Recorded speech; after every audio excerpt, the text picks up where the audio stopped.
नमस्कार साथियों, आप सभी का स्वागत है आपके अपने YouTube चैनल वाईके सर ऑफिशियल पर। साथियों, सबसे पहले आज मैं जो वीडियो जब बना रहा हूं, साथियों बहुत भारी मन के साथ और बड़े दुख के साथ आज बहुत ही ज़्यादा लग रहा है कि जैसे उम्मीद का जो धागा है वो जैसे टूट रहा हो, उस प्रकार से आज महसूस हो रही है अपने लिए भी और साथ ही साथ अपने सारे शिक्षक अभ्यर्थी साथियों और दोस्तों के लिए भी। दोस्तों,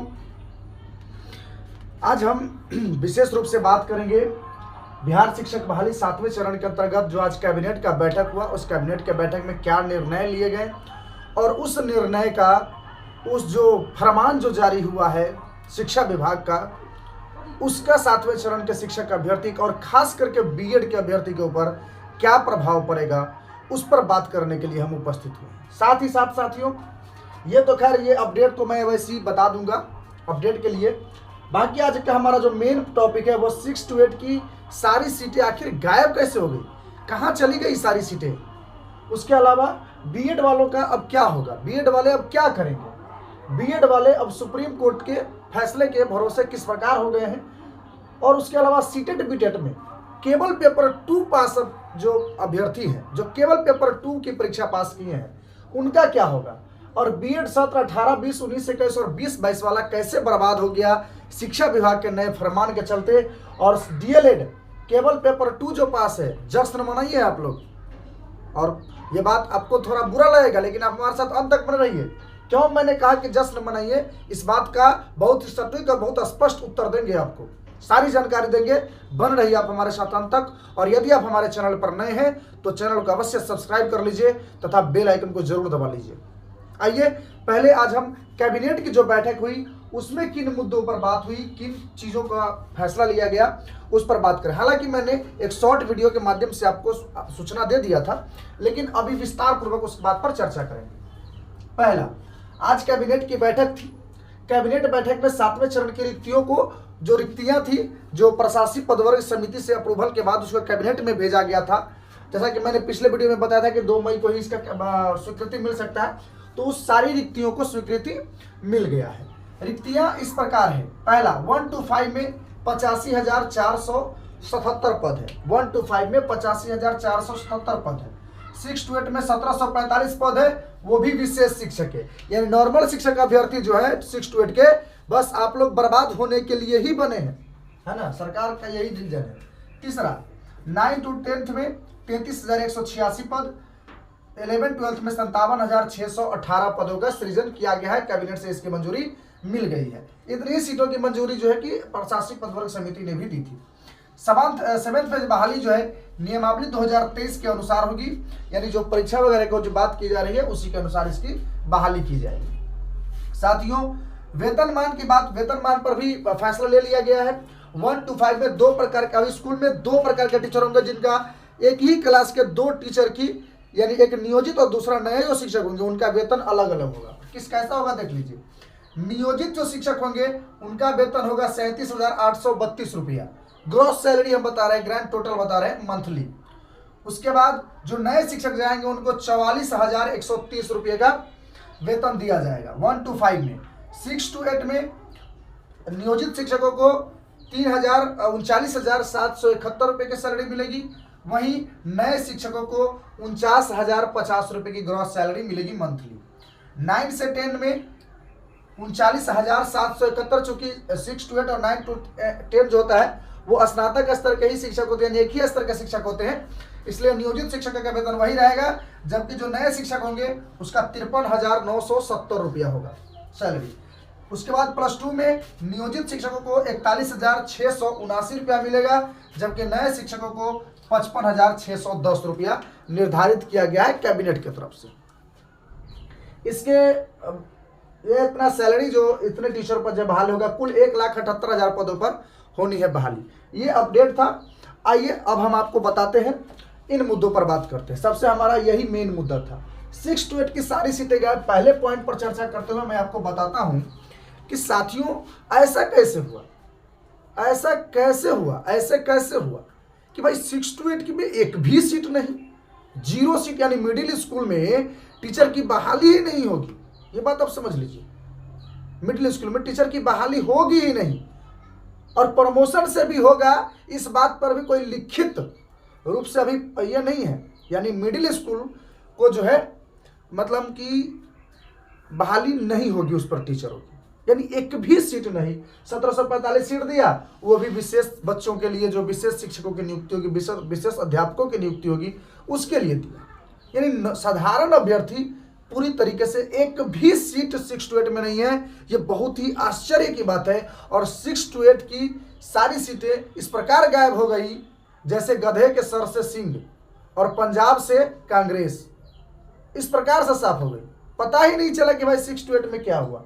उसके अलावा बीएड वाले जो हैं, समझ लीजिए कि बीएड वालों के लिए अभी इतना टेंशन का माहौल है। खुद मैं भी बीएड किया हूं, और इतनी टेंशन है, इतनी परेशानी है, इतना मतलब कि समझ में नहीं आ रहा है कि क्या करें। बीएड करके क्या हमने कोई गुनाह तो नहीं कर लिया?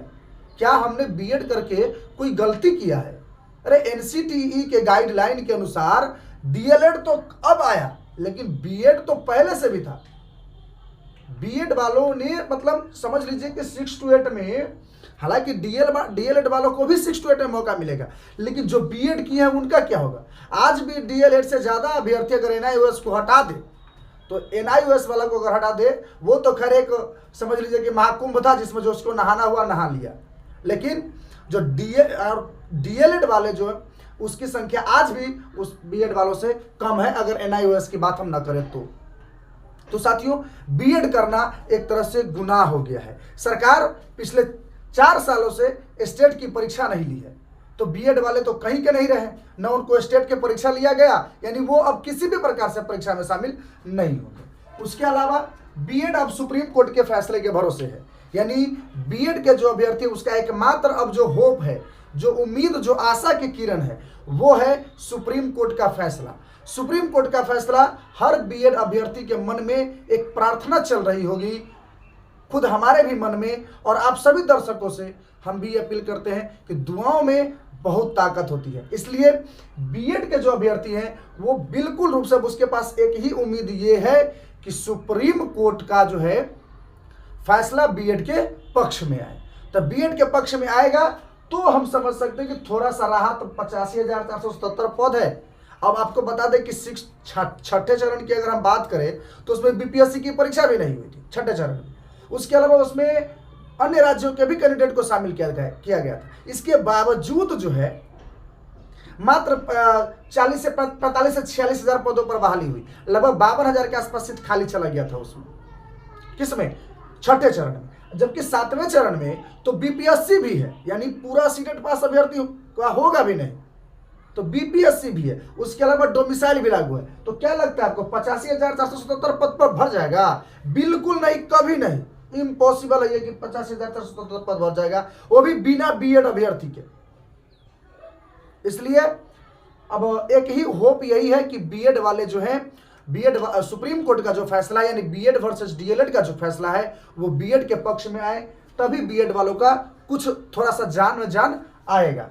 उसके अलावा सीटेट बीटेड पेपर 2 में पास अभ्यर्थी क्या हो, कई सारे जो हमारे साथी हैं, जो हमारे दर्शक हैं, वो कमेंट कर रहे थे कि जो हम केवल सीटेट पास है, हम केवल बीटेड पेपर 2 पास है, हमारा क्या होगा? तो आपका कुछ नहीं होने वाला है। सीधा मतलब इस बात का है। मैं घुमा फिरा कर जलेबी की तरह आपको कोई उम्मीद नहीं देना चाहता, मैं अब कोई झूठी तसल्ली नहीं देना चाहता। अभी तक की यथास्थिति के अनुसार मैं आपको बता रहा हूं, मैं कोई झूठी तसल्ली आपको नहीं दे सकता हूं। अगर आप केवल पेपर 2 पास है तो आपके पास अब कोई उम्मीद नहीं है, कोई रास्ता नहीं बचा है। अभी तक की यथास्थिति के अनुसार अगर बात करें तो कोई रास्ता आपके पास नहीं बचा हुआ है, सारे रास्ते बंद हो चुके हैं, क्योंकि सीट ही नहीं है। कहां से बहाल होइएगा आप? पेपर 2 सिर्फ पास है तो अभी तक की उम्मीद, अभी तक की बात हम कर रहे हैं, अभी तक की यथास्थिति कर। कल अगर कुछ बदल जाता है तो फिर उसका और भी कुछ हो सकता है। कल की बात मैं नहीं कर रहा हूं, मैं आज की बात कर रहा हूं।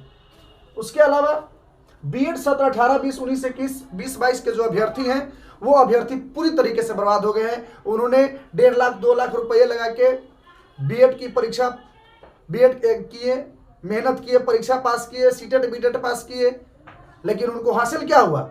बाबा जी का ठुल्लू, कुछ नहीं हासिल हुआ उनको।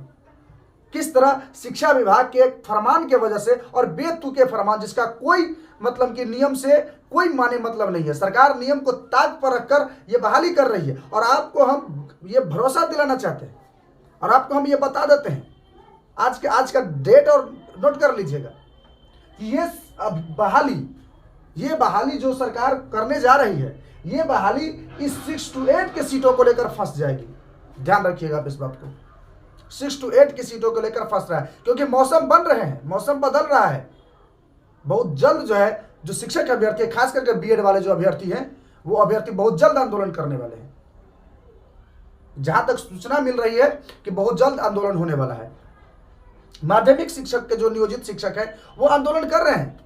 नियोजित शिक्षक जो ऑलरेडी जॉब में हैं वो आंदोलन कर रहे हैं, लेकिन हम आप क्या है, घर पे बैठे हुए हैं। बैठे रहिए, बहुत बढ़िया, बहुत बहुत धन्यवाद। आप घर पे बैठे रहिए, है ना, सिर्फ घर पे बैठ के यूट्यूब से अपडेट प्राप्त करिए। हालांकि प्रयास जारी है, मेरी भी प्रयास जारी है, मैं भी कई सारे साथियों। और हाँ, एक बात और साथियों, आप ये वीडियो किस जिला से देख रहे हैं बिहार के, ये हमको जरा कमेंट करके जरूर बताइएगा, किस जिला से हैं आप। उस हिसाब से आगे की रणनीति जो है वो बनाई जाएगी।